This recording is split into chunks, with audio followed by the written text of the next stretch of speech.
Bien. Hoy entonces vamos a empezar con el tema 4 de tratamiento biológico, y dentro del tratamiento biológico vamos a ver varias partes, ¿no? Entonces va a haber un tratamiento biológico aerobio, un tratamiento biológico anaerobio. Vamos a ver esas dos cosas el próximo día, y hoy vamos a empezar con unos conceptos básicos de cinética y de bioreactores, ¿vale? Entonces, bueno, si estamos hablando del tratamiento biológico, lo primero que necesitamos es saber, bueno, cuál es la forma base de los organismos vivos, que, bueno, como todos sabéis, es la célula, ¿no? Y vosotros sabéis que hay dos tipos de células, ¿no? Que serían las procariotas y las eucariotas, ¿no? Que se diferencian ¿en qué?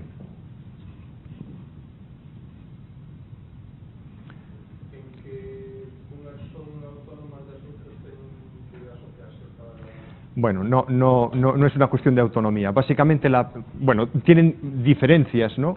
Tienen diversas diferencias, pero básicamente la principal diferencia es que las células procariotas no tienen un núcleo diferenciado, por tanto el material genético está disperso en el citoplasma, mientras que las células eucariotas sí que tienen un núcleo diferenciado y en principio pues tienen más orgánulos y más cosas, ¿no? Pero independientemente de esas diferencias, cualquier célula necesita para vivir, para desarrollarse, para crecer y desarrollarse y generar nuevos individuos, necesita dos cosas, ¿no? Que son una fuente de energía y una fuente de carbono. Y en función de la fuente de energía y de la fuente del carbono, las podemos clasificar y, bueno, eso nos va a permitir, bueno, aparte de la clasificación, entender un poco cómo funcionan y ver cómo esos microorganismos se pueden utilizar en el tratamiento biológico de residuos, ya sean aguas residuales o sean residuos sólidos o cualquier cosa, materia orgánica, cualquier tipo de materia orgánica que sea biodegradable, evidentemente, ¿no? Porque si no es biodegradable no se puede tratar con un proceso biológico. Bueno, pero aparte de la fuente de carbono y de la fuente de energía, nosotros sabemos que los organismos vivos necesitan otras cosas que son básicamente nutrientes. ¿Y qué son los nutrientes? Hemos hablado, creo que alguna vez, del tema de los nutrientes. Básicamente los nutrientes son sustancias inorgánicas que hacen falta en cantidades pequeñas, relativamente pequeñas, pero que son necesarias para el desarrollo de los organismos vivos, puesto que hay muchas moléculas que dependen de esos elementos, o muchas funciones que dependen de esos elementos. Entonces, los nutrientes más necesarios, o por lo menos necesarios en mayor cantidad, serían el nitrógeno y el fósforo. Y luego, bueno, pues un largo etcétera, ahí están escritos unos cuantos, pero habría un largo etcétera, incluso metales pesados, que pueden tener funciones importantes en el organismo, ¿vale? Y por último, unos factores de crecimiento. ¿Y qué son factores de crecimiento? Pues básicamente los factores de crecimiento son moléculas orgánicas necesarias para la vida, pero que la célula o algunas células no son capaces de sintetizar por sí mismas y por tanto lo tienen que incorporar en la dieta. Como ejemplo, pues tenemos algunos aminoácidos esenciales o algunas vitaminas, ¿no? Vale. Bueno, algunas vitaminas no, las vitaminas, ¿no? Es decir, nosotros necesitamos vitaminas, son moléculas que nosotros no podemos sintetizar y que tenemos que tomar en la dieta. Y si faltan, pues hay problemas de funcionamiento y metabolismo que se traducen en enfermedades, ¿no? Enfermedades importantes. Bueno, si eso está claro, vamos a centrarnos entonces en la fuente de carbono y la fuente de energía, ¿no? Entonces, bueno, en principio clasificamos los organismos vivos en función de la fuente de carbono. Bueno, ¿y qué fuente de carbono podemos utilizar? Bueno, los organismos vivos, ¿qué fuentes de carbono pueden utilizar?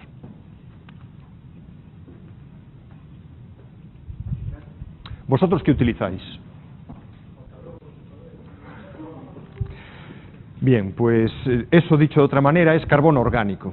Es decir, los organismos vivos o utilizan carbono orgánico o carbono inorgánico. El carbono orgánico, bueno, pues es materia orgánica, es decir, que básicamente lo que se hace ese organismo vivo es comerse a materia orgánica de otros organismos, o se utiliza el carbono inorgánico, que sería el CO2, ¿no? Entonces, ¿quién utiliza el CO2 como fuente de carbono? Las plantas, por ejemplo, pero no cualquier planta. Las plantas fotosintéticas, ¿vale?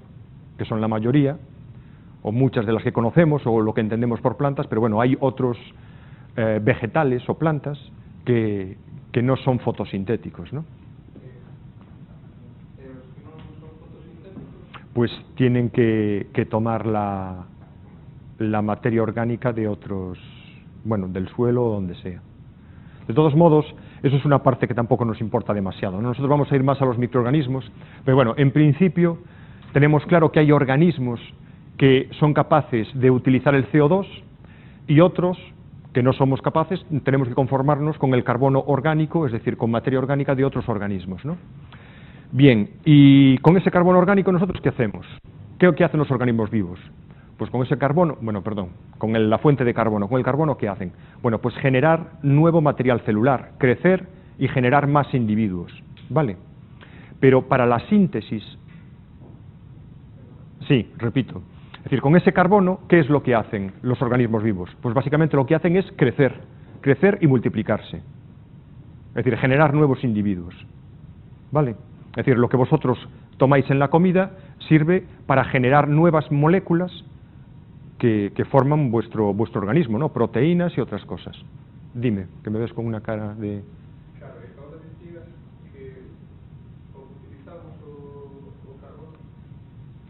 Claro, pero es que estamos falando xa... El carbono no se utiliza para mover, lo que realmente regenera son proteínas. Bueno, vamos por partes, es que ahora vamos un poco a eso.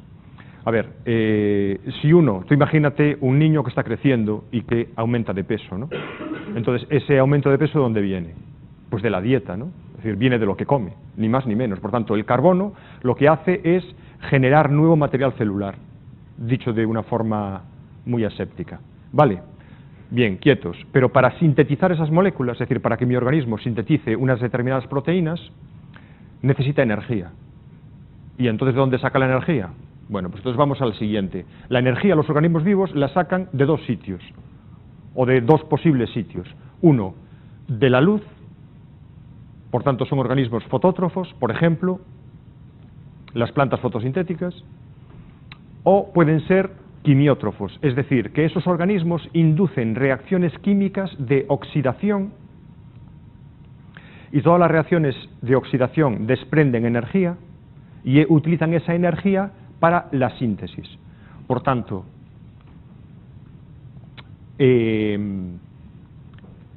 por un lado tenemos una fuente de carbono y por otro lado necesitamos una fuente de energía, ¿vale? Bueno, hasta ahí está claro. Bueno, esas dos clasificaciones independientes se pueden cruzar de forma que formamos 4 grupos y entonces puede haber organismos fotoheterótrofos, fotoautótrofos, quimioheterótrofos y quimioautótrofos, ¿vale? Bien, pues vamos a pasar hacia adelante y nos vamos a fijar fundamentalmente en los quimioheterótrofos porque son estos organismos los que más nos interesan desde el punto de vista de la gestión o el tratamiento biológico de residuos, ¿vale? Vamos a ir a los quimioheterótrofos. Entonces, los quimioheterótrofos son organismos que utilizan como fuente de carbono. Carbono orgánico. ¿Y qué utilizan como fuente de energía? Unas reacciones químicas. ¿Y esas reacciones químicas de oxidación, exactamente qué es lo que oxidan? Parte del carbono orgánico que han consumido en la dieta. Por tanto, el carbono orgánico que consumen en la dieta este tipo de organismos, nosotros somos quimioheterótrofos, ¿vale? Por tanto, parte del carbono orgánico que consumimos, una parte es como fuente de carbono y la otra parte la oxidamos como fuente de energía, para obtener energía, ¿vale? Entonces, el tema es qué parte se oxida para obtener energía y qué parte se incorpora al organismo. Bueno, pues cuando estamos hablando, a ver, el grupo más interesante para el tratamiento, los tratamientos biológicos son las bacterias. Cuando estamos hablando de bacterias aerobias, que serían estas, bueno, unas bacterias de este grupo, lo típico es que el 50% del carbono que consumen lo utilicen para crecer, generar nuevo material celular, y el otro 50% lo quemen para obtener energía. Y cuando digo quemar, me refiero exactamente a esta reacción. El carbono orgánico se oxida para dar CO2 y agua, ¿vale? Bien, pues cuando uno tiene una oxidación desde el punto de vista químico, ¿qué es? Hay una pérdida o ganancia de electrones. Una pérdida de electrones, ¿vale? No, de electrones. Es decir, cuando un átomo se oxida, pierde electrones y tiene que haber otro átomo o otra molécula que capte esos electrones, porque los electrones no están perdidos por el espacio, ¿vale? Por tanto, cuando alguien se oxida, pierde electrones y tiene que haber alguien que capte esos electrones. Bueno, pues cuando la molécula que capta esos electrones es el oxígeno, estamos en un metabolismo que llamamos metabolismo respiratorio aerobio. Y los organismos que tienen este metabolismo respiratorio aerobio son básicamente aerobios obligados, es decir, que necesitan siempre oxígeno, y básicamente lo que hacen es consumen carbono orgánico, lo queman, generan CO2 y agua, y de ahí, de esa reacción, obtienen energía que luego utilizan para la síntesis de nuevo material celular. ¿Vale?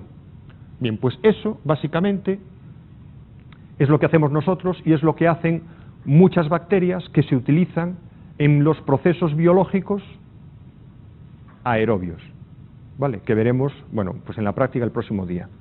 ¿De acuerdo? Bien, es posible que la molécula externa, esta molécula del oxígeno, que recoge esos electrones de la oxidación, es posible que esa molécula no sea el oxígeno, por lo tanto no es un metabolismo respiratorio aerobio. Puede ser otro tipo de moléculas diferentes al oxígeno, y estos organismos también tienen un metabolismo respiratorio, pero no es el metabolismo respiratorio aerobio, ¿vale? Entonces, como no utilizan oxígeno, le llamamos a esos procesos anóxicos. ¿Anóxico qué significa? Sin oxígeno. Etimológicamente, anóxico significa sin oxígeno. ¿Vale? Bien, lo típico es esto, un metabolismo respiratorio aerobio. Entonces, necesita oxígeno y lo que hace es comer carbono orgánico. Una parte la incorpora como nuevo material celular y la otra parte la respira, la oxida para obtener energía. ¿Vale? Y sabemos que hay otros parecidos, pero que no utilizan oxígeno, sino que utilizan otras moléculas. Son menos habituales, pero también son importantes en el tratamiento en los tratamientos biológicos. Bien.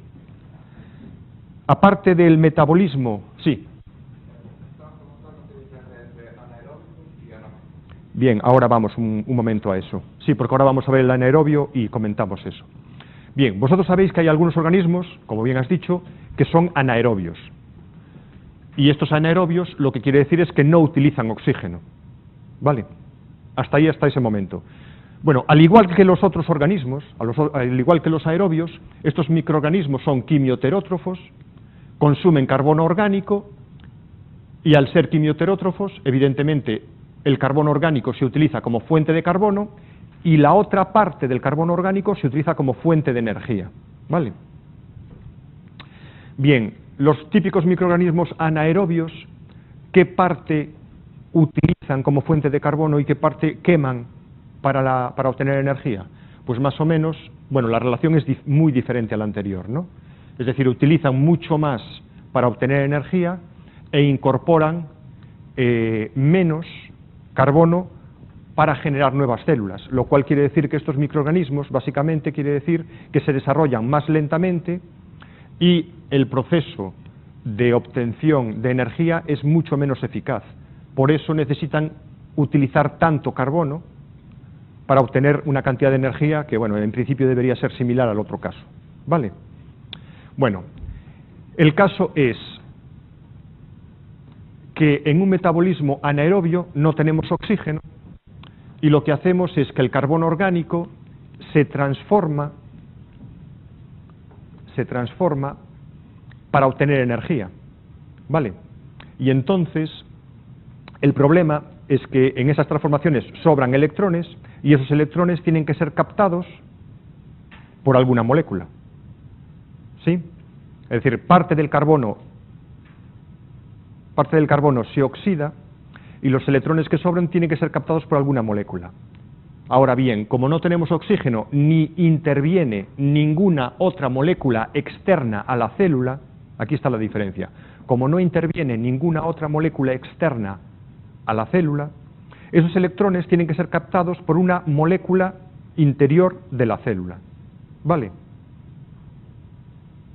Por eso, cuando en el metabolismo anaerobio, el carbono orgánico, una parte se oxida y da lugar a CO2 y otra parte se reduce y da lugar a metano. ¿Vale? Es decir, el mismo carbono orgánico, al oxidarse, una parte se oxida y otra parte se reduce, puesto que el CO2 es la versión más oxidada del carbono y esta es la versión más reducida del carbono. ¿Vale? Bien, a este tipo de reacciones se le llama dismutación y básicamente lo que es eso, ¿no? Una parte se oxida y otra parte se reduce. ¿Por qué? Bueno, ¿por qué es así? Porque no hay ningún aceptor electrónico, ninguna molécula que acepte los electrones que sea del exterior de la célula. Entonces hay que utilizar algo de dentro. ¿Vale? De las propias moléculas que tienes aquí en el carbono orgánico. Es decir, en el carbono orgánico, aparte de eso, tienes los otros elementos. En principio no, vamos, no hay participación de oxígeno molecular. No es que se realicen atmósferas protectoras, pero tiene lugar en ambientes sin oxígeno. A ver, en la naturaleza está abierto, pero bueno, no, cero de oxígeno. A ver, técnicamente sí se hace en recipientes cerrados, pero en la naturaleza lo que sucede es que hay ocasiones donde hay ambientes donde hay oxígeno y entonces mientras hay oxígeno actúan los microorganismos aerobios. Cuando el oxígeno se acaba, empiezan a crecer los anaerobios. ¿Vale? ¿De acuerdo? Bueno, pues a esto anaerobio le llamamos metabolismo fermentativo. ¿Vale? Supongo que la palabra fermentación la habéis oído. Entonces la fermentación, ni más ni menos, es una transformación sin oxígeno y es un metabolismo diferente, es decir, es un conjunto de reacciones diferentes. Entonces, ¿cuál es la diferencia que hay entre fermentativo, anaerobio, básicamente, y anóxico? Que en este metabolismo, esos electrones son captados por una molécula exterior a la célula. Y aquí los electrones están captados por una molécula del interior de la célula. ¿Vale? Eso técnicamente hablando. En la práctica, el anaerobio produce metano y CO2 y el anóxico nunca va a producir metano. ¿Y por qué nunca produce metano? Porque el metano es un producto, es un componente que es reducido. Entonces, para que una especie reducida llegue a producirse, necesitas un ambiente reductor. Y aquí sí hay un ambiente reductor, pero en el otro, en el anóxico, no hay un ambiente reductor. Y tú dirás, bueno, ¿y qué es un ambiente reductor? Bueno, pues en el laboratorio. Bien, no podemos hacerlo porque no disponemos de los equipos, ¿no? Pero en el laboratorio vosotros sabéis que tenéis, bueno, hay pHímetros, ¿no? Y el pHímetro es un electrodo que lo metes en una muestra y te da el pH. Bueno, pues del mismo modo que ese tipo de electrodo, hay muchos tipos de electrodos y hay uno de ellos que te da el potencial redox del medio. Y entonces cuando pones el electrodo, te dice si ese medio es oxidante o reductor. Es oxidante cuando la lectura está por encima de 0 y es reductor cuando está por debajo de 0. Se mide en milivoltios, ¿no? Evidentemente, como la tabla de potenciales estándar que vimos el otro día, etcétera, pues sería equivalente a eso, ¿no? Entonces, en un proceso fermentativo, si tú pones un electrodo de estos, te dará una lectura de potencial redox negativa y, en cambio, si pones en un proceso anóxico, vas a tener probablemente una lectura positiva. Vamos, muy probablemente por encima de 0. ¿Vale? Esa es la diferencia. Aparte, bueno, de la diferencia de producir, bueno, pues metano, que aquí se produce metano, en el otro caso no. Y técnicamente un poco, es decir, participa una molécula del exterior de la célula para captar los electrones o no participa, como es este caso. ¿Vale? Bien. Bueno, pues aquí tenéis un poco más de detalles. Dentro de los anaerobios hay algunos que son anaerobios obligados. Es decir, que siempre tienen que estar en ausencia de oxígeno. Si hay oxígeno, se inhiben y mueren. ¿Vale? Del mismo modo que los aerobios obligados, si no hay oxígeno, se mueren. ¿Vale? Pues esto es lo contrario. Y después hay otros que se llaman anaerobios facultativos y que pueden vivir en presencia de oxígeno. Y entonces digamos que hay dos tipos. Hay organismos que cuando hay oxígeno son aerobios y cuando no lo hay cambian su metabolismo a metabolismo fermentativo, es decir, que en función de lo que haya son preferentemente aerobios, pero si no hay oxígeno, pues cambian su metabolismo y siguen viviendo, ¿no? Y después hay otros que son aerotolerantes, que básicamente quiere decir que son siempre fermentativos, pero si hay oxígeno, digamos que no les pasa nada. Si hay pequeñas cantidades de oxígeno, no se mueren, mientras que los anaerobios obligados sí se morirían. Y eso es muy importante, porque cuando uno tiene un proceso anaerobio, si por cualquier motivo se mete oxígeno, se van a inhibir las bacterias anaerobias y por tanto el proceso no va a funcionar bien. ¿Vale? ¿Alguna pregunta hasta aquí? Bueno, pues básicamente lo que nos tiene que quedar claro es que tenemos diferentes tipos de microorganismos, pero los más importantes para nosotros serían las bacterias, y esas bacterias, las más importantes, son las quimioheterótrofas, que pueden ser aerobias o anaerobias, son dos metabolismos distintos, y que son la base de los procesos biológicos aerobios y anaerobios. ¿Vale? Bien. Pues ahora os quería comentar que aparte de esas, hay otro tipo de bacterias un tanto especiales que también son interesantes para los procesos biológicos, ¿no? Y uno de ellos, uno de estos procesos, es la eliminación de nitrógeno, que tiene lugar en dos etapas, una etapa que se llama de nitrificación y otra de desnitrificación. Vamos con la primera. Cuando se descompone la materia orgánica, suele liberarse amonio. ¿De dónde viene el amonio? Ese amonio, ¿de dónde viene? Bueno, pues vendrá de muchos sitios. Las proteínas, ¿de qué están formadas? Bueno, veo que la biología la tenéis bastante olvidada. Las proteínas están formadas son polímeros formadas por unas unidades que se llaman aminoácidos. ¿Y por qué se llaman aminoácidos? Porque tienen un grupo amino y un grupo ácido. Y el grupo amino es exactamente eso, ¿no? El grupo amino es un NH2 que cuando se descompone la materia orgánica termina dando amonio. ¿Vale? Bien. A ver. Bueno, pues hay unas bacterias que son capaces de oxidar el amonio a nitrito y después a nitrato. Y esas bacterias son bacterias autótrofas aerobias. A ver, por favor.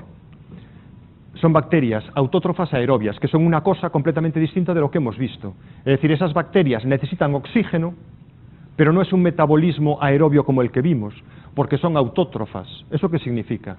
¿El carbono de dónde lo sacan? No.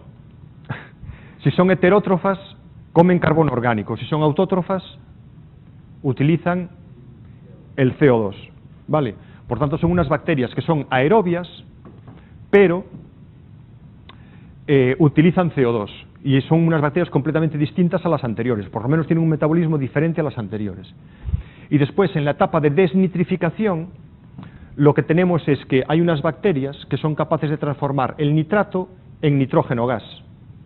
Con lo cual, el nitrógeno que está en nuestros residuos lo eliminamos y se va a la atmósfera. ¿Vale? Y estas son bacterias heterótrofas, pero no necesitan oxígeno. Es decir, tienen un metabolismo respiratorio, pero no necesitan oxígeno. Entonces, ¿cuál es la molécula que capta esos electrones que sobran? Pues está ahí. Es el nitrato. El nitrato es la molécula que capta esos electrones que sobran de ese proceso de respiratorio, y al captar el nitrato, al captar esos electrones, se reduce hasta nitrógeno. ¿Vale? Por tanto, el aceptor electrónico externo es el nitrato, y estas bacterias son heterótrofas, son quimioheterótrofas, es decir, utilizan el carbono orgánico para crecer y oxidan parte del carbono orgánico para obtener energía, y los electrones que sobran de esa oxidación los capta el nitrato, que se transforma en nitrógeno gas. Pero no necesitan oxígeno. Por eso es un proceso anóxico, sin oxígeno. que no tiene nada que ver con un proceso anaerobio, que es un proceso completamente distinto, un metabolismo completamente diferente. Vale, pues ahí tenéis la diferencia. Esto es un proceso anóxico y el anterior era anaerobio. Vale. Bueno, pues ¿cómo funcionan, digamos, los tratamientos biológicos? Aquí en este cuadro lo tenéis, ¿no? Es básicamente repetir lo mismo que hemos dicho hasta ahora. Nosotros lo que tenemos son residuos orgánicos biodegradables. Entonces, eso es lo que tenemos aquí. Este carbono orgánico, pues va a haber unas bacterias que actúen sobre él y parte del carbono se oxida para dar lugar a productos finales. Cuando ese carbono se oxida y da lugar a productos finales, esos productos finales, ¿qué son? Esto es la obtención de energía, que puede ser un metabolismo respiratorio aerobio o puede ser un metabolismo fermentativo. El carbono orgánico se oxida para dar lugar a unos productos finales y obtener energía. ¿Cuáles son esos productos finales? Pregunto. Bien, si el metabolismo es aerobio, los productos finales son CO2 y agua. Pero si el metabolismo es fermentativo, es decir, anaerobio, es metano y CO2. Bien, pues de ahí sacamos la energía y la energía la utilizamos en esta rama de aquí abajo que va a la síntesis celular. Parte de este carbono se invierte en generar nuevas células. Evidentemente hacen falta nutrientes que tiene que haber en el medio, pues nitrógeno, fósforo, calcio, no sé qué, potasio, y crecen los microorganismos. ¿Vale? Bueno, pues ya está. Así nosotros lo que conseguimos es descomponer toda la materia orgánica de nuestro residuo mediante un proceso biológico. ¿Vale? Y ya está. Básicamente es eso. Bien. Es decir, que hemos visto hasta aquí, ¿no? Bien, ¿qué pasa cuando se acaba el carbono orgánico? Es decir, ¿qué pasa cuando se acaba el alimento de las células?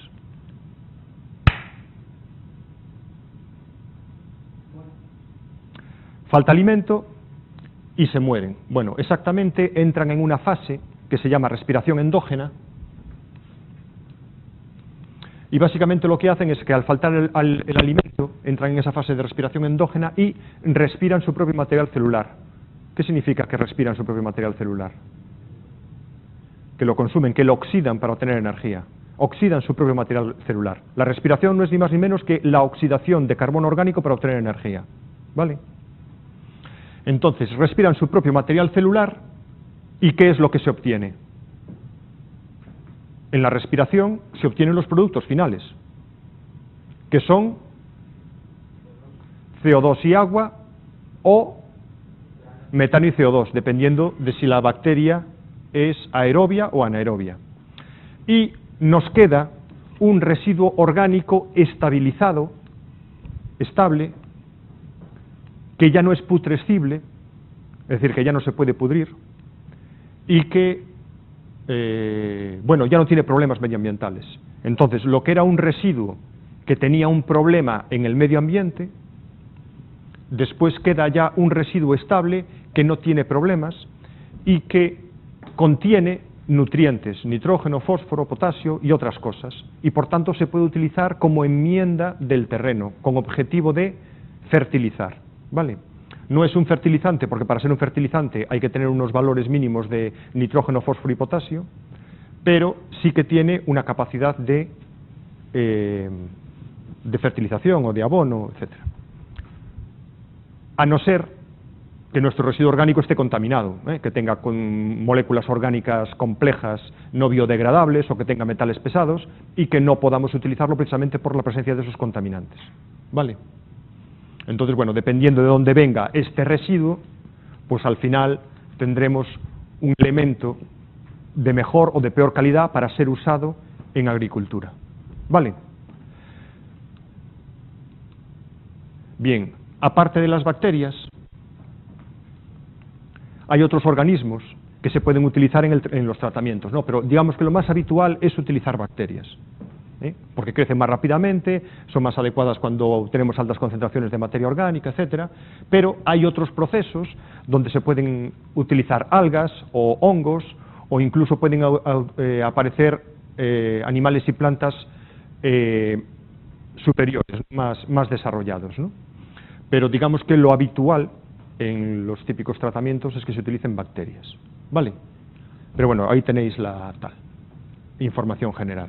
Bueno, las bacterias, bueno, sabéis que es un organismo muy sencillo. Las bacterias son células eucariotas o procariotas.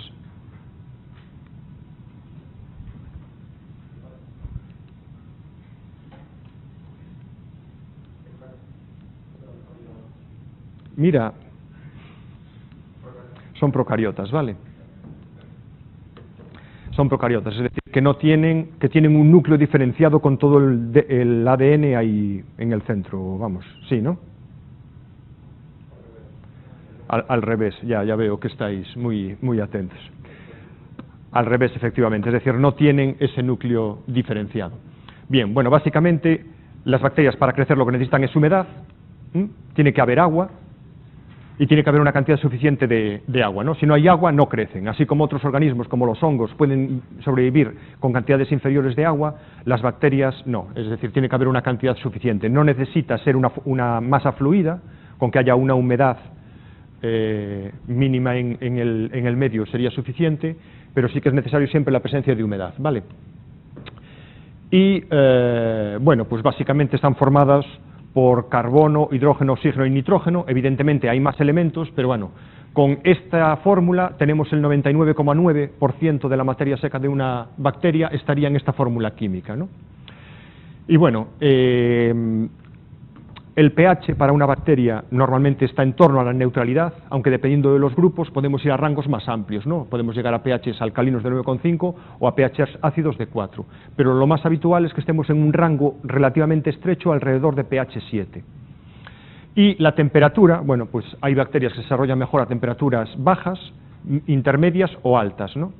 Entonces, habitualmente, para el tratamiento de residuos solemos utilizar habitualmente temperaturas bajas o medias, ¿no? Los procesos biológicos aerobios suelen estar en temperaturas más bien bajas. Los tratamientos biológicos anaerobios van a temperaturas, en el rango mesófilo, a temperaturas de unos 40 grados, porque funciona mejor. A temperaturas altas, bueno, el problema de las temperaturas altas es que nosotros tenemos que calentar nuestros residuos, ¿no? No los tenemos normalmente calientes.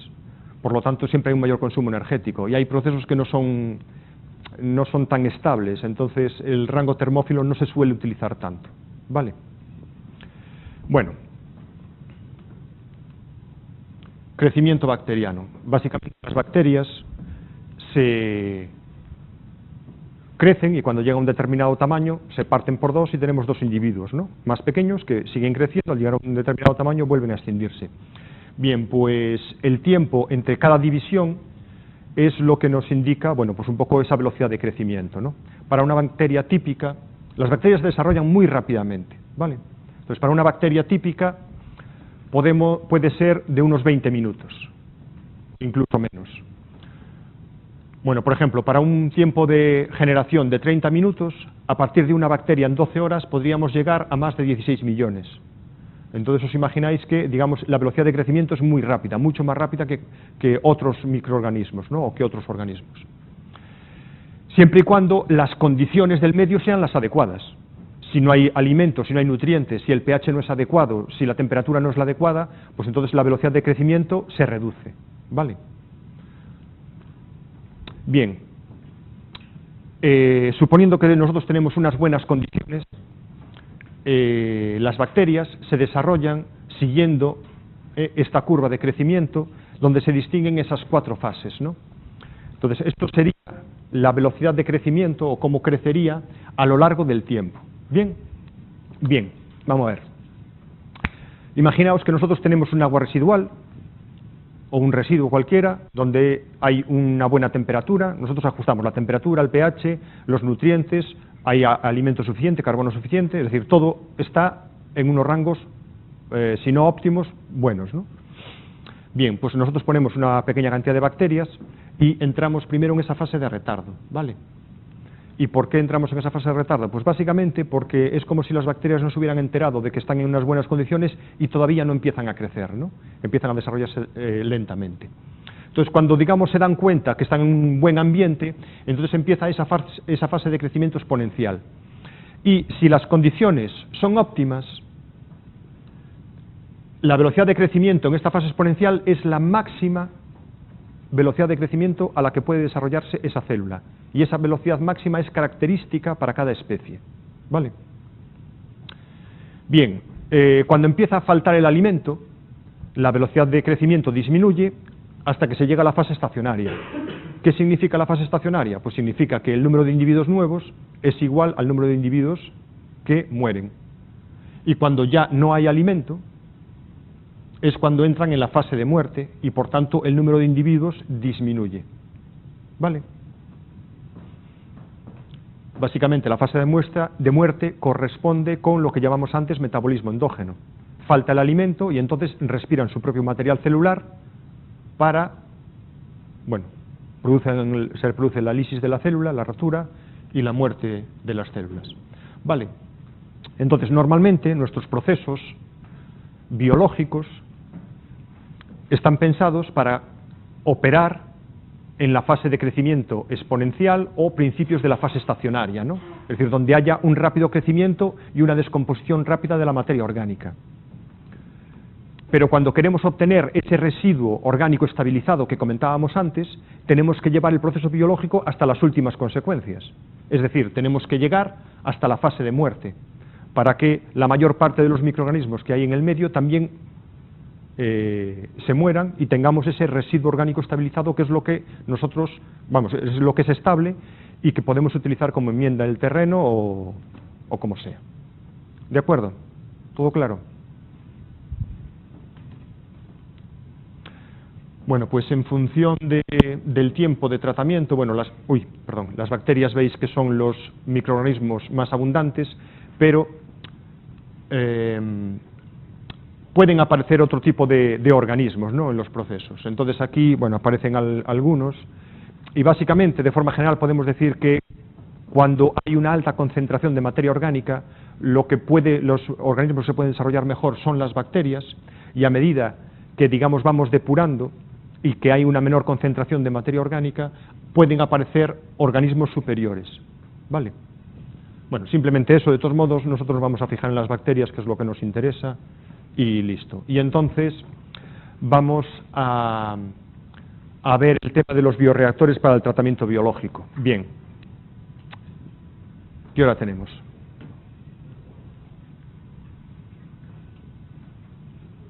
Menos cuarto. Bueno, primero vamos a empezar con unas cuantas definiciones.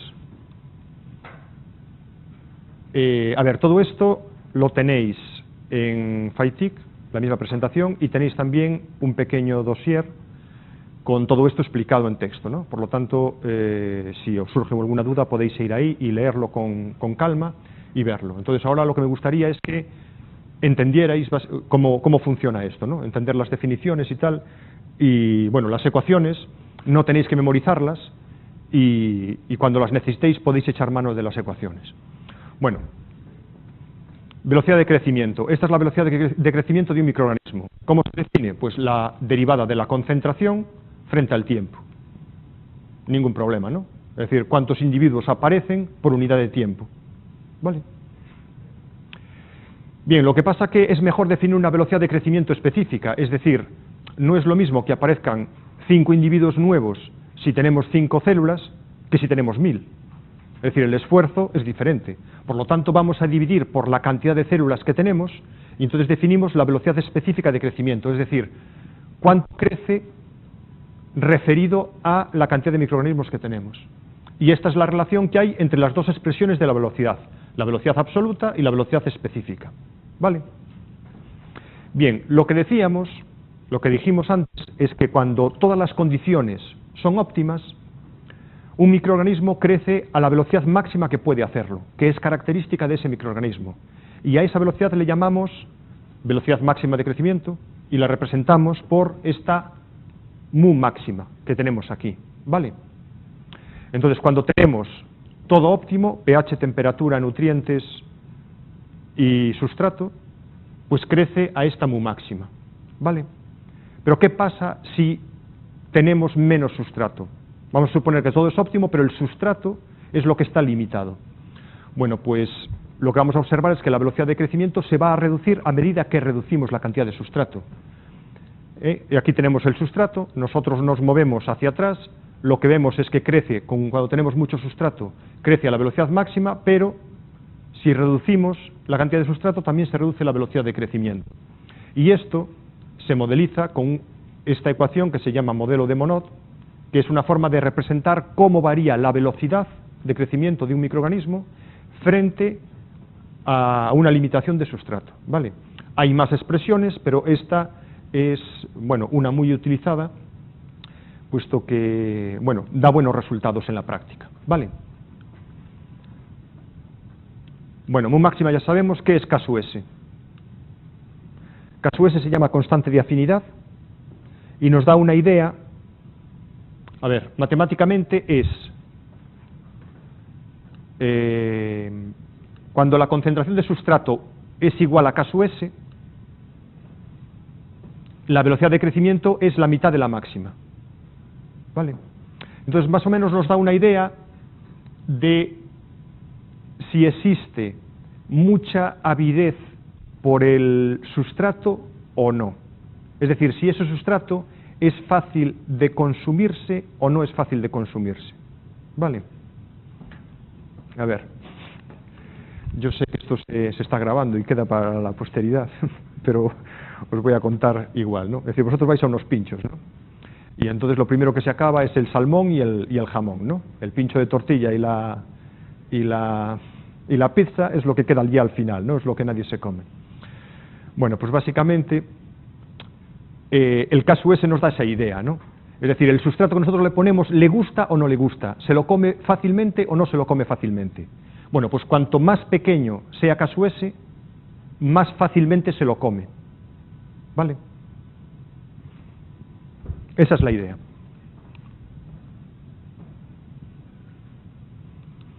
Bueno, aquí tenemos un pequeño ejercicio de calcular la velocidad específica frente a diferentes concentraciones de sustrato para estos datos. Es simplemente aplicar la ecuación anterior, no tiene mucho misterio, es simplemente para que hagáis ejercicios. Os pongo ahí la respuesta y vosotros podéis ensayar el hacerlo, ¿no? Y este otro ejercicio, lo que se trata es de ver cómo cambia esa curva al cambiar el valor de K sub S. Entonces, básicamente, para valores de K sub S muy pequeños, la velocidad es mayor, ¿no? En cualquier caso. Es decir, que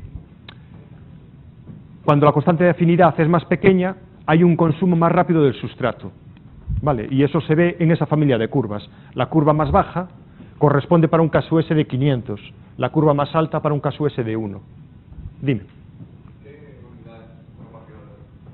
¿Qué unidades?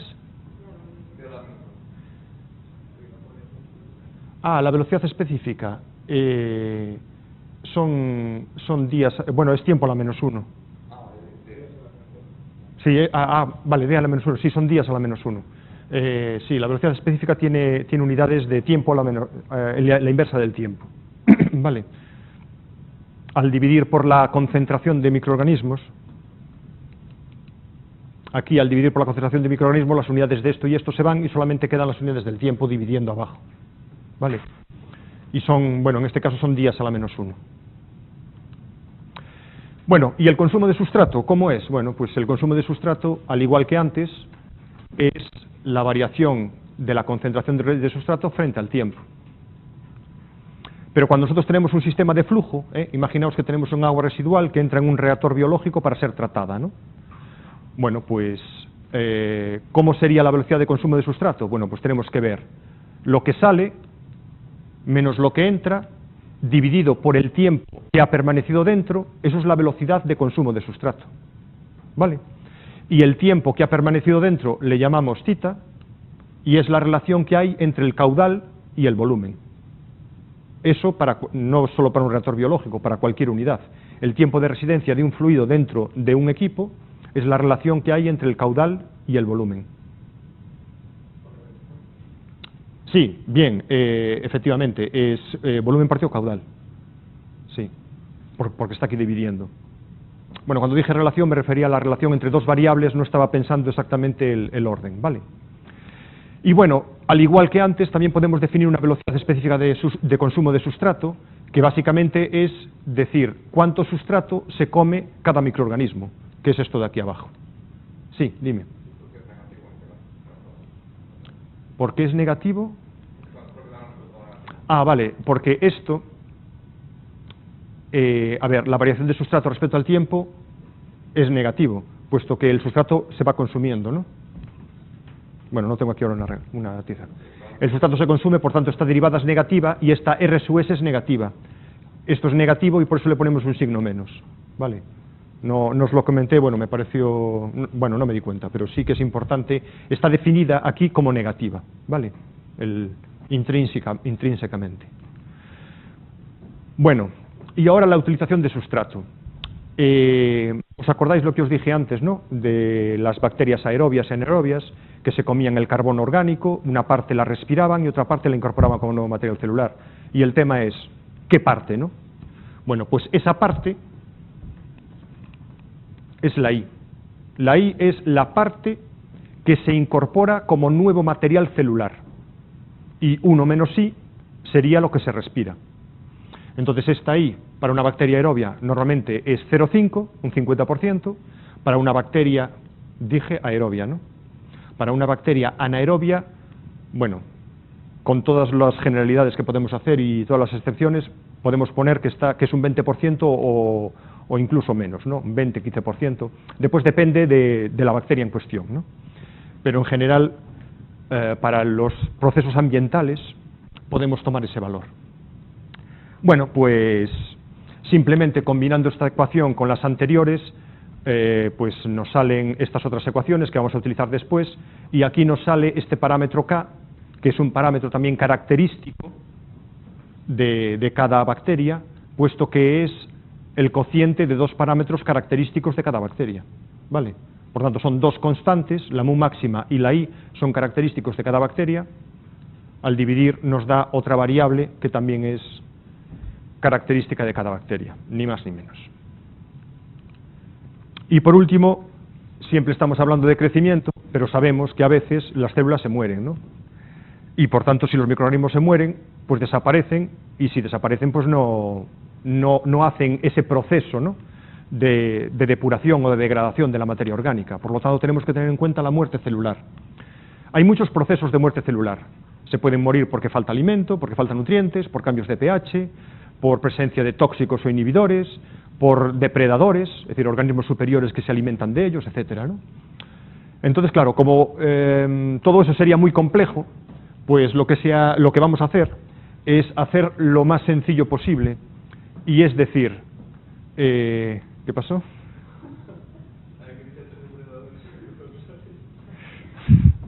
Sí, a ver, en los procesos biológicos, si las bacterias son las que degradan la materia orgánica, también puede haber otros organismos superiores que se alimentan de esas otras, y cuando uno se alimenta de otro, pues se llama depredador, ¿no? Bueno, después explicáis el chiste.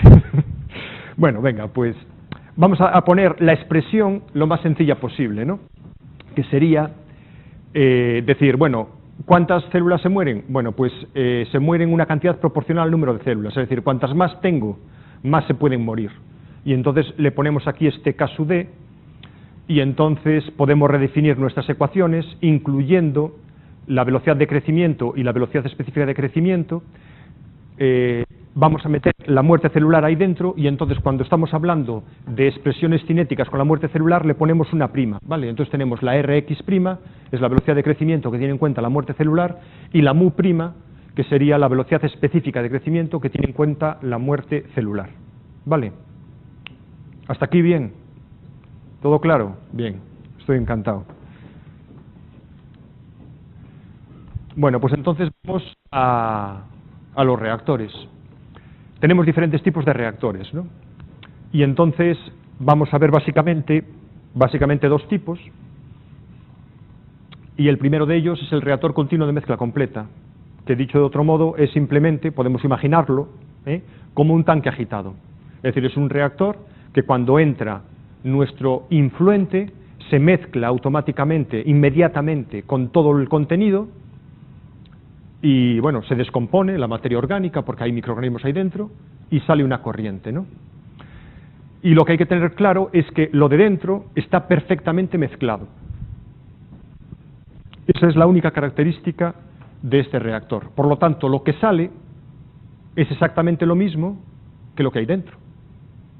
¿Vale? Por tanto, la concentración de sustrato a la salida y la concentración de microorganismos a la salida es exactamente lo mismo que lo que hay dentro del reactor. Pero diferente de lo que entra, puesto que nos entra un agua y ahí hay un proceso de consumo de materia orgánica. ¿Vale?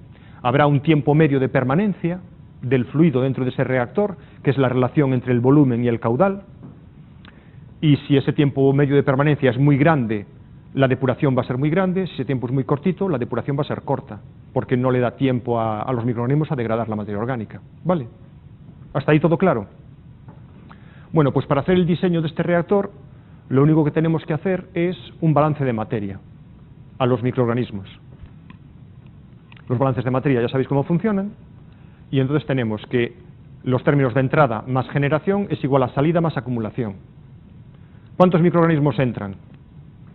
Bueno, pues en nuestro efluente no tiene por qué tener microorganismos, y si los tiene, la cantidad que puede tener es tan pequeña comparado con lo que hay dentro que los vamos a despreciar. ¿Vale? Por tanto, la entrada es cero. La generación. ¿Cuántos microorganismos se generan dentro del sistema? Bueno, pues es la velocidad de crecimiento que tiene en cuenta la mortandad celular multiplicado por el volumen. Eso es la generación de microorganismos por unidad de tiempo. ¿Cuántos salen? Pues es el caudal por la concentración. Esta es la cantidad de microorganismos que salen en cada unidad de tiempo. Y la acumulación. Bueno, si estamos en estado estacionario, la acumulación es cero. ¿Vale? Por tanto, esta es nuestra ecuación, y reorganizando esta ecuación nos queda esto. ¿De dónde sale tita? Pues de dividir caudal y volumen. Bueno, al revés, volumen y caudal, ¿no? Y de X y de Rx nos sale la mu prima, ¿no? Es decir, básicamente lo que quiere decir es que la velocidad específica de crecimiento está relacionada con el tiempo de permanencia. ¿Vale? ¿Eso qué significa? Que el tiempo de permanencia del fluido en el reactor, no puede ser menor a la velocidad de crecimiento. ¿Por qué? Porque si el fluido pasa demasiado rápido, se lleva las células y no le da tiempo a crecer, y por tanto lavamos el reactor. Eliminamos todas las células del reactor. Por lo tanto, la velocidad a la que circula, el caudal a la que circula por el reactor, que está aquí introducido, tiene que ser tal que solamente elimine aquellas células que han crecido en la unidad de tiempo. ¿Vale? Porque si elimina más, se va reduciendo hasta que llega a cero, y entonces a eso se le llama lavado del reactor. Y por tanto deja de funcionar, no hay bacterias que hagan la depuración, y por tanto la concentración S a la salida se convierte ¿en qué? En la misma concentración de entrada. Se iguala con la entrada. ¿Vale? Bien, pues esto, sí. Sí, si el caudal es suficientemente rápido.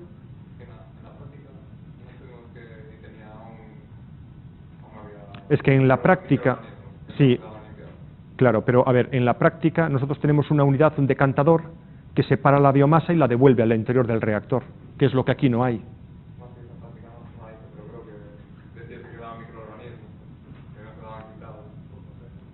Bueno, a lo mejor eso era un problema de funcionamiento que tal, ¿no? Pero digamos que este sistema es diferente al que tenemos en el laboratorio, porque en el laboratorio tenemos un decantador a continuación, que es lo que vamos a ver después, ¿vale? Y esto en la práctica sí que se da. Y se da porque el tiempo de retención celular, que es esto, es igual al tiempo de retención del fluido, ¿vale? Es decir, las células y el fluido se mueven exactamente igual. Entonces, si yo aumento el caudal, también elimino las estoy eliminando, aumentando la eliminación de las células y por tanto se puede llegar a producir el lavado del reactor. Y esto es porque, fijaos, estas dos ecuaciones son exactamente iguales. Tiempo de retención del fluido y tiempo de retención celular son exactamente iguales. ¿Vale? Bueno, si aparte de eso hacemos un balance de materia al sustrato, sustrato que entra, que se consume, que sale, que se acumula, y aplicamos nuestras... Bueno, y trabajamos con la ecuación y con el balance de materia, es decir, el balance de materia al sustrato con el balance de materia a los microorganismos, llegamos a estas tres expresiones de aquí abajo. Es decir, que matemáticamente, es decir, esto es simplemente un ejercicio matemático, ¿vale? Matemáticamente nosotros podemos llegar a conocer cuál es la concentración de biomasa en el reactor y en la salida, cuál es la concentración de sustrato en el reactor y a la salida, y cuál es la eficacia de depuración. ¿Eh? Y todo esto, si os fijáis, está en función de variables que son conocidas, de parámetros cinéticos del microorganismo, como son la K sub S, K sub D, el tiempo de permanencia, la I, la K. Por tanto, si nosotros conocemos la población de microorganismos que hay dentro, que podemos conocerla, nosotros podemos saber cuál es el grado, matemáticamente podemos saber cuál es el grado de depuración del reactor. Bueno, pues yo lo que os proponía entonces era un ejercicio donde os digo, bueno, tenemos aquí un efluente de aguas residuales con determinada concentración de materia orgánica biodegradable y tenemos una población de microorganismos que tiene estos parámetros cinéticos, ¿no? Estos de aquí. Y entonces dice, bueno, determinar la concentración de biomasa, la concentración de contaminación a la salida y el grado de depuración en función del tiempo de retención celular, en función de tita sub C. Bueno, pues esta es la respuesta. Bueno, ¿y qué es lo que se observa? Lo que se observa es, si nosotros tenemos tiempos de retención celular muy altos, o tiempos de permanencia del fluido, que es lo mismo, muy altos, eso significa, un tiempo de retención celular muy alto significa un caudal muy pequeño, ¿vale? Para un reactor que ya está construido con un volumen fijo, aumentar el tiempo de retención significa disminuir el caudal. Por tanto, cuando el tiempo de retención es muy alto, tenemos un grado de depuración muy grande, esta línea verde es el sustrato a la salida, queda muy poquito, una eficacia muy alta y una concentración de biomasa la que sea. ¿Qué pasa si nosotros vamos reduciendo el tiempo de retención celular o el tiempo de retención del fluido? Lo que sucede es que cada vez depura menos, si vamos aumentando el caudal, reducimos el tiempo de retención, cada vez depura menos y llega un momento en que la biomasa baja y llega a cero, ¿vale? Pues eso es lo que llamábamos lavado del reactor. El tiempo de retención celular es tan pequeño que se eliminan las células más rápidamente de lo que crecen, por tanto llega un momento en que se eliminan todas.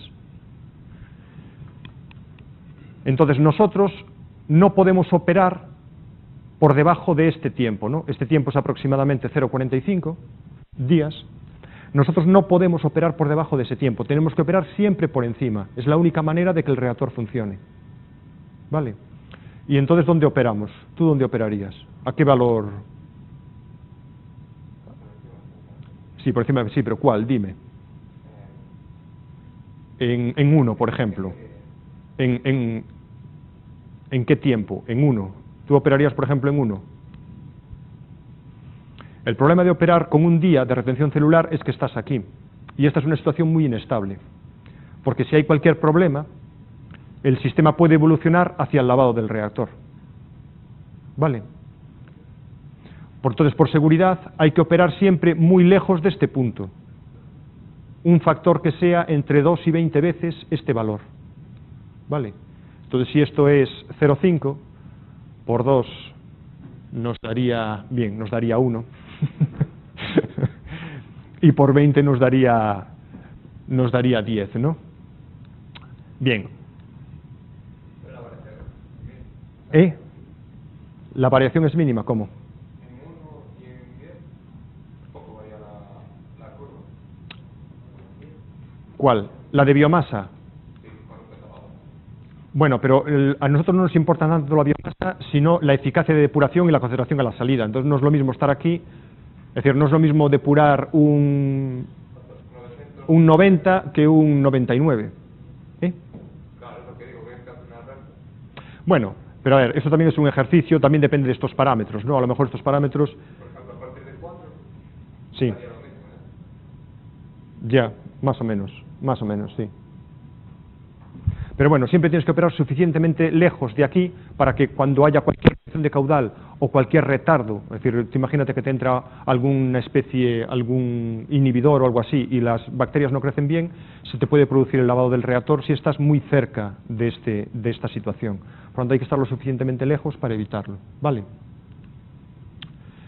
Bien, aquí simplemente es para calcular el tiempo de retención. Yo os dije que esto era 0,45, pero el tema, bueno, porque yo ya lo sabía, ¿no? El tema es cómo se calcula. Bueno, pues se calcula con el balance de materia de los microorganismos. Lo que tenemos que poner es que esta concentración S, cuando se produce el lavado del reactor, tenemos el valor mínimo de θ sub c, la concentración S de salida es S0, y entonces con esta ecuación ya obtenemos el valor, ¿no? Todos los demás parámetros los tenemos, ya se obtiene ese valor. Esa es la forma de calcularlo.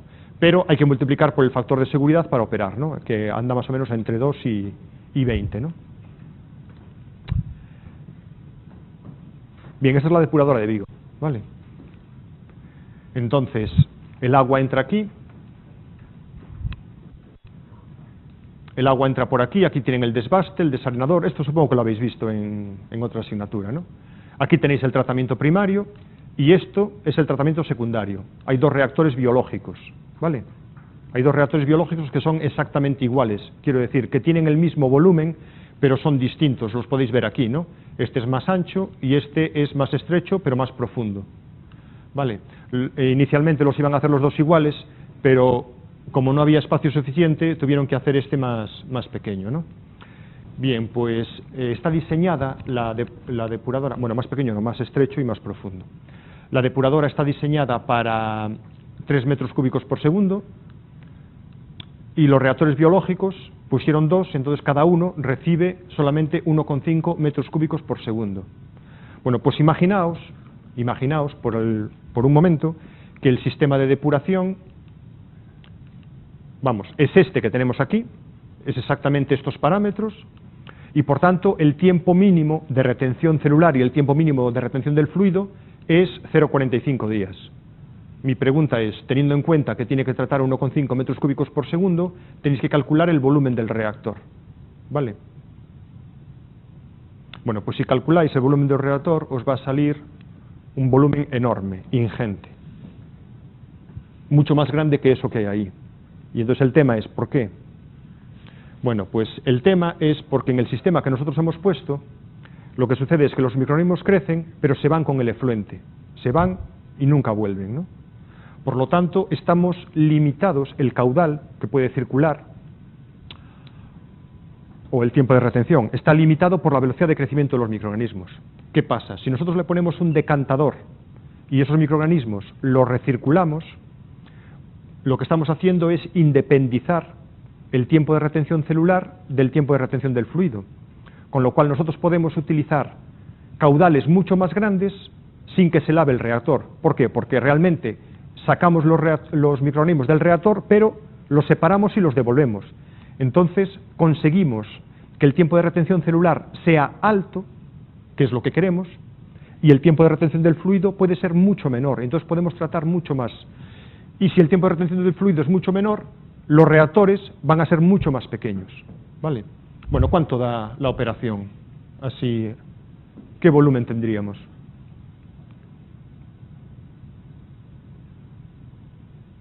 Bueno, lo dejamos para el próximo día, ¿no? Lo vemos, lo calculáis en metros cúbicos y luego yo os doy los valores reales que hay aquí. Yo creo que los tengo, aquí no los tengo, pero yo creo que los tengo, si no se pueden buscar probablemente, y comparamos, ¿no? Y entonces vamos a ver que si nosotros le ponemos un decantador al final, conseguimos una mayor eficacia del proceso, es decir, conseguimos tener reactores mucho más pequeños. ¿Por qué? Porque separamos el tiempo de retención celular del tiempo de retención del fluido. Vale, y me gustaría que hicierais el ejercicio porque yo creo que ilustra bastante bien. Bueno, pues esto es lo que vamos a hacer ahora. Esto es lo que vamos a hacer ahora. Tenemos nuestro reactor tenemos un decantador, el decantador separa y retorna los microorganismos al reactor. ¿Vale? Y así nosotros podemos utilizar caudales o tiempos de retención del fluido mucho menores. Es decir, caudales mucho mayores o tiempos de retención del fluido mucho menores. ¿Vale? 58.000 metros cúbicos. 58.000 metros cúbicos. Bueno, pues parece así como bastante grande, ¿no? Eso así en dimensiones, ¿cómo sería? ¿Un cubo de qué dimensiones? Pues venga. Bueno, el próximo día entonces comentamos, no, vemos el valor para ver exactamente la diferencia que sería si tuviéramos eso o con la situación real. Vale. Bueno, pasamos entonces al siguiente. Bueno, fijaos, a ver.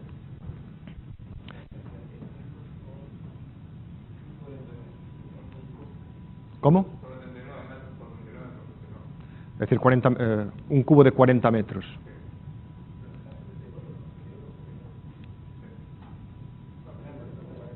No, por redondear, dije 40.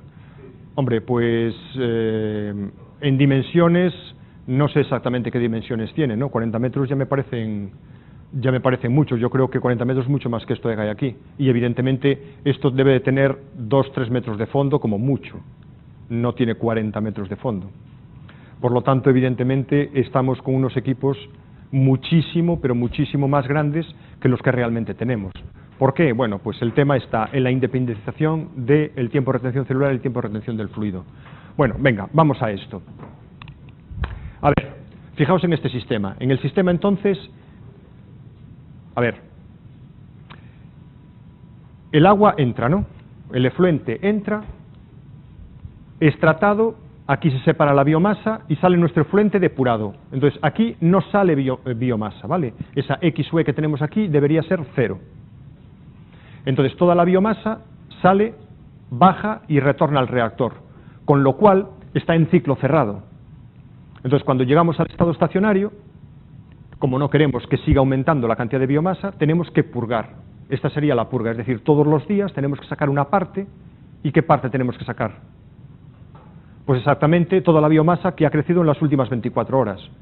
O dicho de otro modo, le tenemos que poner una extracción continua que elimine todo lo que toda la biomasa que se ha generado por unidad de tiempo, ¿no? En la unidad de tiempo. ¿Es continuo el proceso? El proceso es continuo. El proceso es continuo. ¿Vale? Entonces, aquí tenéis el tiempo de retención celular, el tiempo de retención del fluido es el volumen del sistema, el volumen total del sistema dividido por el caudal. Y el tiempo de retención celular es la biomasa que hay dentro del sistema partido por la biomasa que sale del sistema. Como esto es 0, nos queda esto. Entonces aquí se ve claramente que tiempo de retención celular y tiempo de retención del fluido son distintos, y además muy distintos, porque Q es el caudal que estamos tratando, que es un caudal grande, y QW es el caudal de la purga, que es un caudal pequeñito. ¿Vale? Por tanto, son muy diferentes. Bien, como siempre, hacemos el balance de materia a los microorganismos y resolvemos el sistema y, bueno, esta es la ecuación que nos queda y esto es la resolución, la concentración de sustrato y de microorganismos a la salida de... Esta es la concentración de microorganismos en el reactor y esta es la concentración de sustrato dentro del reactor y a la salida. ¿Vale? Entonces, el tema es... Esta es la ecuación de diseño de nuestro reactor. Ahí hay 4 cosas, ¿vale? Perdonad, aquí hay 4 cosas, ¿no? 2 son variables y 2 son parámetros. Los parámetros son K sub D, E, I, que son parámetros que pertenecen a la población de microorganismos que tenemos ahí. Pues si es un proceso biológico aerobio, esta I probablemente será 0,5 y esta K sub D, pues lo que sea, depende de las condiciones. Bien, es decir, que nos quedan 2 variables sobre las que podemos actuar. De esas dos, ¿cuál preferís utilizar para controlar el sistema? ¿Tita sub c o U? U, bien. La U tiene un problema. Si vais a la definición de U, vais un poquito hacia atrás y me dais la definición de U. Vais a la transparencia donde definíamos la velocidad específica de consumo de sustrato.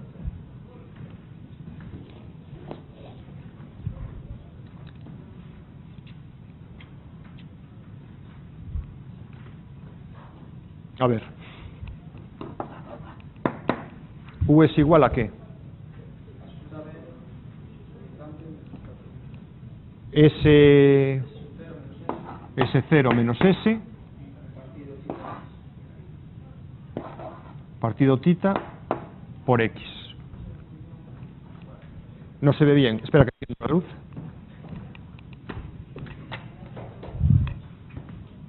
Bien. Imaginaos que tenéis vuestro reactor funcionando, ¿no? Trabajáis ahí en una planta de tratamiento y está funcionando. Y os dicen, bueno, ¿qué valor de U tenemos hoy? Llegáis por la mañana, ¿qué valor de U tenemos hoy? Nada. Esto se toma una muestra y se analiza y ya está. Entonces analizáis la cantidad de sustrato a la entrada. ¿Cómo la analizáis?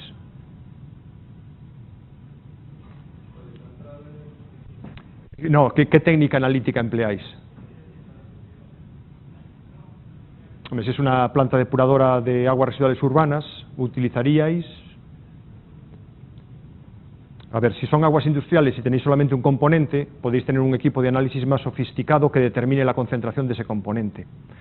Si tenéis muchos componentes en el agua, como no vais a analizar todos y cada uno de ellos, los analizáis de forma conjunta la cantidad de materia orgánica que hay, y es con la DQO o con la DBO. Bien, vais a utilizar la DQO porque en la DQO se tarda, bueno, con el método que nosotros hacemos, un par de horas, ¿no? Poco más de 2 horas. Hay métodos más rápidos. Por tanto, tomáis la muestra y determináis la DQO a la entrada y a la salida. Y después tenéis que determinar la concentración de biomasa, ¿vale? Y para determinar la concentración de biomasa, ¿cómo hacéis? Pues es facilísimo. Es tomar una muestra, se toma una muestra, se filtra, y lo que queda en el filtro, esa es la biomasa. La secáis bien y la calcináis y la determináis como sólidos en suspensión volátiles. La biomasa se determina como sólidos en suspensión volátiles. Es decir, que necesitáis, pues eso, un par de horas. Porque necesitáis, bueno, la filtración la hacéis enseguida, 1 hora para secar y otra hora para calcinar. Y tenéis los sólidos de suspensión volátiles y ya está. Bien, ¿hay algún tipo de problema con ese análisis? Es decir, cuando tú filtras, todo lo que te queda encima del filtro es biomasa, viable, viva. O puede haber biomasa muerta o puede haber materia orgánica en suspensión que quede retenida. El problema es que para analizar la cantidad de biomasa, el método de análisis genera mucho error, porque de todo eso que tenemos ahí no sabemos si es biomasa viable o no. Puede haber células muertas y puede haber otra materia orgánica o no orgánica que nos interfiera en el análisis. Por tanto, nosotros vamos a tener malos valores de U. Pero el tiempo de retención celular se determina así. Es la relación que hay entre el volumen del sistema y la purga. Y es muy fácil, o dicho de otra manera, es muy fácil de determinar. Es decir, nosotros tenemos que conocer cuál es la biomasa que hay en el sistema. A ver, por ejemplo, un tiempo de retención celular de 10 días, ¿qué significa? No, el tiempo de retención celular de 10 días quiere decir que la biomasa está dentro del reactor, dentro del sistema, como media 10 días. O dicho de otra manera, que en 10 días tenemos que purgar una cantidad equivalente a todo lo que tenemos dentro del reactor. ¿Vale? En 10 días, cada día purgamos una pequeña cantidad y al final de 10 días hemos purgado una cantidad equivalente a todo lo que tenemos dentro del reactor. Es decir, que cada día tenemos que purgar ¿cuánto? 1/10, ¿vale? El 10%. Bien, pues entonces yo lo que hago es determino la biomasa que hay, ¿vale? Y purgo el 10% y ya sé que el tiempo de retención celular es de 10 días. Y tú me vas a decir, claro, pero es que la biomasa me acabas de decir que no eres capaz de determinarla bien. Pero como yo lo que tengo que hacer es purgar el 10%, a mí me da igual que este valor sea correcto o no. Es decir, este valor, imaginemos, este valor de aquí es la biomasa, aquí hay una biomasa muerta y aquí hay otros sólidos en suspensión volátiles que no sé qué son. ¿Vale? Si yo purgo el 10% de esto, estoy purgando el 10% de este trocito. ¿Sí o no? ¿Sí o no? Si yo purgo el 10% del total, también estoy purgando el 10% de esto, el 10% de esto y el 10% de esto. Por lo tanto, aunque mi valor no sea muy correcto, sí que purgo exactamente lo que quiero. Y entonces lo que voy a hacer es, si el sistema está funcionando bien, purgo lo que tengo que purgar. Si quiero aumentar el grado de depuración, ¿qué hago? Purgo menos. Y por tanto aumento el tiempo de retención celular. Y si quiero bajar el grado de depuración, porque ya depuré demasiado y no hace falta depurar tanto y me está costando dinero, lo que hago es purgar más. Es decir, que el tita sub c es el parámetro de control más adecuado y más fácil de manejar, ¿vale?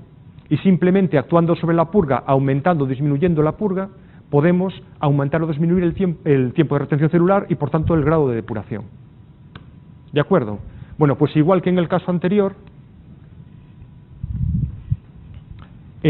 podemos determinar también aquí, a pesar de que aquí estemos recirculando la biomasa, también aquí tenemos un tiempo de retención celular mínimo, que no podemos eliminar, que se calcula así, se calcula exactamente igual. Y solo nos falta el último tipo de reactor, que es el reactor de flujo en pistón. Y luego vamos a comparar este reactor con el anterior, ¿vale? Bien, ¿en qué se diferencia? Bueno, ¿cuáles son las características de un reactor de flujo en pistón? ¿Perdona? A ver, en el reactor de mezcla completa la diferencia es muy sencilla y es el grado de mezcla que hay. En el reactor de mezcla completa, el fluido entra y se mezcla completamente en el mismo instante en el que entra. Aquí el grado de mezcla es 0. Es decir, que el fluido entra y no se mezcla con el fluido que ha entrado antes, ni con el fluido que ha entrado después. De modo que todos los elementos de fluido entran en el reactor uno detrás de otro y salen exactamente al mismo tiempo. No, perdón, están dentro del reactor exactamente la misma cantidad de tiempo. ¿Vale? Entonces, el tiempo de permanencia del fluido en un reactor de mezcla completa es un valor medio. Aquí es realmente un valor exacto. Todos los elementos de fluido entran en un determinado momento y salen al cabo de tita segundos o tita tiempo, ¿no? ¿De acuerdo? A ver, dicho de otro modo, es como si en un desfile militar entran los soldados y entonces entran todos a la misma velocidad. El primero que entra es el primero en salir y tarda exactamente el mismo tiempo que el segundo, que el tercero, que el cuarto, que el quinto, y no se adelantan, ¿no? ¿Vale? Bueno, pues eso es lo que sucede en este tipo de reactor, es decir, el grado de mezcla es 0. Evidentemente, esto es una idealización. Para tener un reactor de esto, normalmente lo que tenemos son reactores estrechos y alargados, para conseguir que ese grado de mezcla sea 0. Y cuando tenemos un reactor de mezcla completa, normalmente tenemos tanques agitados. Puede haber otras disposiciones, ¿no? Entonces lo que hacemos es, bueno, metemos nuestro efluente, entra en el reactor, crece la biomasa, ¿no? Se produce la depuración, aquí en el decantador se separa y se retorna a la entrada. Se retorna la biomasa a la entrada y continúa el proceso. Y evidentemente esto es un proceso en continuo. A la salida del reactor hay una purga y bueno, básicamente el sistema es equivalente al anterior, simplemente que el reactor, en vez de ser Mezcla completa es flujo en pistón. Una duda, ¿la biomasa se recircula al reactor o a la que va a entrar en el A la entrada, se recircula justo a la entrada. ¿Vale? Bueno, pues haciendo el balance de materia con estas suposiciones, obtenemos una ecuación que sería esto. Aquí el tratamiento de los números es un poquito más complejo, pero bueno, también muy sencillo. La ecuación la tenéis aquí, y entonces ahora el tema es comparar los dos reactores y decir, bueno, ¿qué es mejor? ¿Un reactor de flujo en pistón o un reactor de mezcla completa? Bueno, pues para estos datos, ¿vale? Para estos datos podemos comparar los dos reactores. ¿Y a qué conclusión llegamos? ¿A qué conclusión llegamos? ¿Qué es más eficaz? ¿Un reactor de mezcla completa o un reactor de flujo en pistón? Bueno, por lo que se ve ahí es un reactor de flujo en pistón, ¿no? Es decir, el reactor de flujo en pistón, para el mismo tiempo de retención celular, consigue una mayor depuración, una mayor eficacia. La eficacia son las líneas de puntos y la concentración de sustrato a la salida son las líneas continuas. ¿Vale? De todos modos tenéis que fijaros que flujo en pistón y mezcla completa son dos situaciones ideales extremas donde en un sistema tenemos un grado de mezcla completo y en el otro no tenemos nada de mezcla. La realidad es que nosotros nunca tenemos un reactor de flujo en pistón o de mezcla completa perfecto. Tenemos reactores reales, que ¿dónde van a estar esos reactores reales? Los resultados de esos reactores reales, ¿dónde van a estar? Entre estos límites, ¿vale? Estas líneas nos dan los límites y entonces nosotros podemos aproximarnos mucho a un límite o a otro, pero siempre vamos a estar intermedio. Y esta diferencia en la práctica no es tan grande. Es decir, que tanto se puede emplear un reactor de flujo en pistón como un reactor de mezcla completa, porque en la práctica esa diferencia no es tan grande. ¿Vale? Y entonces podéis ver que hay reactores de mezcla completa o que tienen un flujo en mezcla completa o que hay reactores de flujo en pistón. ¿Vale? Hace tiempo visitamos una refinería y tenían, para el tratamiento de las aguas, tenían un tratamiento biológico y tenían un sistema de reactores de flujo en pistón, ¿no? Entonces, para tenerlos, lo que tenían era como una gran piscina dividida en diferentes canales. Entonces, realmente es como poner varios reactores de flujo en pistón en paralelo. Entonces, el agua entraba, se repartía entre todos ellos y se movía a lo largo de esos canales, con lo cual el flujo realmente era como flujo en pistón. Pero, bueno, se puede tener también otra disposición donde haya mayor grado de mezcla, ¿no? Vale. Pues ya está, os he dejado unos ejercicios sobre esto, básicamente son equivalentes a los que hemos presentado hoy y podéis hacer ejercicios sobre ellos, si tenéis alguna duda, pues ya sabéis, en tutorías. ¿Y alguna duda más? ¿No? ¿Todo claro? Bueno, pues entonces lo dejamos aquí. Solamente recordaros que mañana tenemos prácticas y que tenemos, bueno, que os he dejado varios ejercicios propuestos de este tema y de los anteriores. Vale. Venga, hasta mañana entonces. Es decir, los organismos vivos o utilizan carbono orgánico o carbono inorgánico. El carbono orgánico, bueno, pues es materia orgánica, es decir, que básicamente lo que se hace ese organismo vivo es comerse a materia orgánica de otros organismos, o se utiliza el carbono inorgánico, que sería el CO2, ¿no? Entonces, ¿quién utiliza el CO2 como fuente de carbono? Las plantas, por ejemplo, pero no cualquier planta, las plantas fotosintéticas, ¿vale? Que son la mayoría, o muchas de las que conocemos, o lo que entendemos por plantas, pero bueno, hay otros vegetales o plantas que no son fotosintéticos, ¿no? Pues tienen que tomar la materia orgánica de otros, bueno, del suelo o donde sea. De todos modos, eso es una parte que tampoco nos importa demasiado, ¿no? Nosotros vamos a ir más a los microorganismos, pero bueno, en principio tenemos claro que hay organismos que son capaces de utilizar el CO2 y otros que no somos capaces, tenemos que conformarnos con el carbono orgánico, es decir, con materia orgánica de otros organismos, ¿no? Bien, y con ese carbono orgánico nosotros ¿qué hacemos? ¿Qué hacen los organismos vivos? Pues con ese carbono, con la fuente de carbono, con el carbono ¿qué hacen? Bueno, pues generar nuevo material celular, crecer y generar más individuos, ¿vale? Pero para la síntesis, sí, repito, es decir, con ese carbono, ¿qué es lo que hacen los organismos vivos? Pues básicamente lo que hacen es crecer y multiplicarse, es decir, generar nuevos individuos, ¿vale? Es decir, lo que vosotros tomáis en la comida sirve para generar nuevas moléculas que forman vuestro organismo, ¿no? Proteínas y otras cosas. Dime, que me ves con una cara de... Claro, acabo de decir que utilizamos o carbono. Claro, pero é que cando se está falando xa... El carbono no se utiliza para mover lo que realmente regenera son las proteínas. Bueno, vamos. ¿Y qué utilizan como fuente de energía? Unas reacciones químicas. ¿Y esas reacciones químicas de oxidación, exactamente qué es lo que oxidan? Parte del carbono orgánico que han consumido en la dieta. Por tanto, el carbono orgánico que consumen en la dieta este tipo de organismos, nosotros somos quimioterótrofos, ¿vale? Por tanto, parte del carbono orgánico que consumimos, una parte es como fuente de carbono y la otra parte la oxidamos como fuente de energía, para obtener energía, ¿vale? Entonces, el tema es qué parte se oxida para obtener energía y qué parte se incorpora al organismo.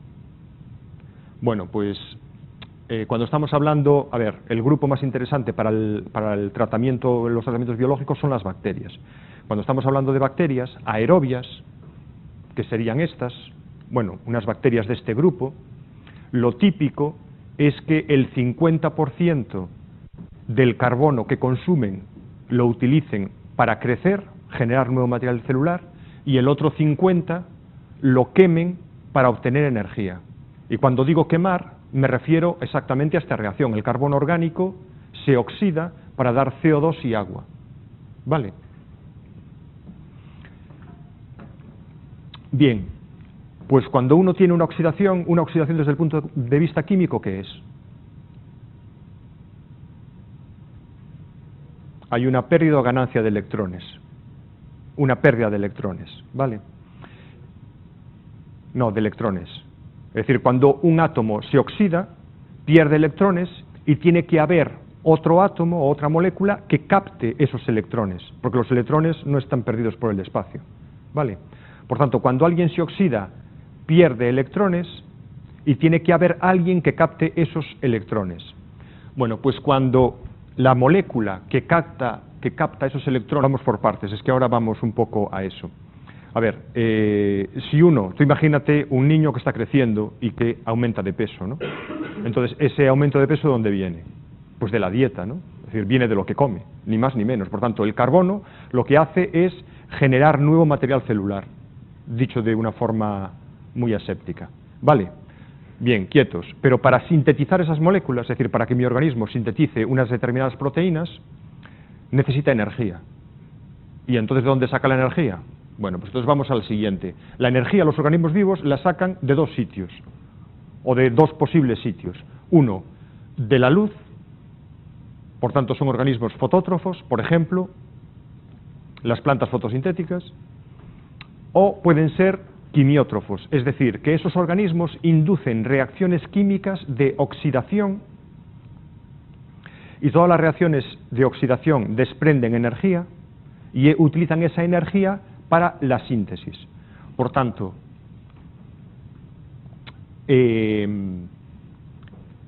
por un lado tenemos una fuente de carbono y por otro lado necesitamos una fuente de energía, ¿vale? Bueno, hasta ahí está claro. Bueno, esas dos clasificaciones independientes se pueden cruzar de forma que formamos 4 grupos y entonces puede haber organismos fotoheterótrofos, fotoautrótrofos, quimioheterótrofos y quimioautótrofos, ¿vale? Bien, pues vamos a pasar hacia adelante y nos vamos a fijar fundamentalmente en los quimioheterótrofos porque son estos organismos los que más nos interesan desde el punto de vista de la gestión o el tratamiento biológico de residuos, ¿vale? Vamos a ir a los quimioterótrofos. Entonces, los quimioterótrofos son organismos que utilizan como fuente de carbono. Carbono orgánico, que sea biodegradable, evidentemente, ¿no? Porque si no es biodegradable no se puede tratar con un proceso biológico. Bueno, pero aparte de la fuente de carbono y de la fuente de energía, nosotros sabemos que los organismos vivos necesitan otras cosas que son básicamente nutrientes. ¿Y qué son los nutrientes? Hemos hablado, creo que alguna vez, del tema de los nutrientes. Básicamente los nutrientes son sustancias inorgánicas que hacen falta en cantidades pequeñas, relativamente pequeñas, pero que son necesarias para el desarrollo de los organismos vivos, puesto que hay muchas moléculas que dependen de esos elementos, o muchas funciones que dependen de esos elementos. Entonces, los nutrientes más necesarios, o por lo menos necesarios en mayor cantidad, serían el nitrógeno y el fósforo. Y luego, bueno, pues un largo etcétera, ahí están escritos unos cuantos, pero habría un largo etcétera, incluso metales pesados, que pueden tener funciones importantes en el organismo, ¿vale? Y por último, unos factores de crecimiento. ¿Y qué son factores de crecimiento? Pues básicamente los factores de crecimiento son moléculas orgánicas necesarias para la vida, pero que la célula o algunas células no son capaces de sintetizar por sí mismas y por tanto lo tienen que incorporar en la dieta. Como ejemplo, pues tenemos algunos aminoácidos esenciales o algunas vitaminas, ¿no? Vale. Bueno, algunas vitaminas no, las vitaminas, ¿no? Es decir, nosotros necesitamos vitaminas, son moléculas que nosotros no podemos sintetizar y que tenemos que tomar en la dieta. Y si faltan, pues hay problemas de funcionamiento y metabolismo que se traducen en enfermedades, ¿no? En enfermedades importantes. Bueno, si eso está claro, vamos a centrarnos entonces en la fuente de carbono y la fuente de energía, ¿no? Entonces, bueno, en principio clasificamos los organismos vivos en función de la fuente de carbono. Bueno, ¿y qué fuente de carbono podemos utilizar? Bueno, los organismos vivos, ¿qué fuentes de carbono pueden utilizar?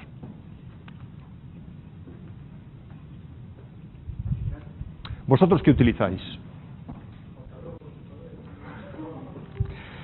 Bien, pues eso dicho de otra manera es carbono orgánico.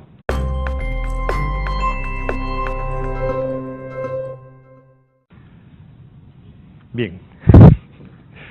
Hoy entonces vamos a empezar con el tema 4 de tratamiento biológico, y dentro del tratamiento biológico vamos a ver varias partes, ¿no? Entonces va a haber un tratamiento biológico aerobio, un tratamiento biológico anaerobio, vamos a ver esas dos cosas el próximo día, y hoy vamos a empezar con unos conceptos básicos de cinética y de bioreactores, ¿vale? Entonces, bueno, si estamos hablando del tratamiento biológico, lo primero que necesitamos es saber, bueno, cuál es la forma base de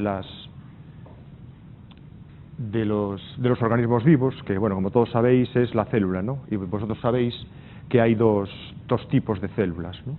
Que serían las procariotas y las eucariotas, ¿no? Que se diferencian ¿en qué? En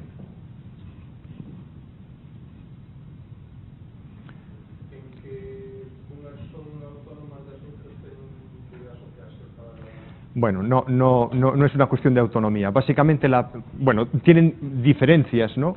Tienen diversas diferencias, pero básicamente la principal diferencia es que las células procariotas no tienen un núcleo diferenciado, por tanto el material genético está disperso en el citoplasma, mientras que las células eucariotas sí que tienen un núcleo diferenciado y en principio pues tienen más orgánulos y más cosas, ¿no? Pero independientemente de esas diferencias, cualquier célula necesita para vivir, para desarrollarse, para crecer y desarrollarse y generar nuevos individuos, necesita dos cosas, ¿no? Que son una fuente de energía y una fuente de carbono. Y en función de la fuente de energía y de la fuente del carbono, las podemos clasificar y, bueno, eso nos va a permitir, bueno, aparte de la clasificación, entender un poco cómo funcionan y ver cómo esos microorganismos se pueden utilizar en el tratamiento biológico de residuos, ya sean aguas residuales o sean residuos sólidos o cualquier cosa, materia orgánica, cualquier tipo de materia orgánica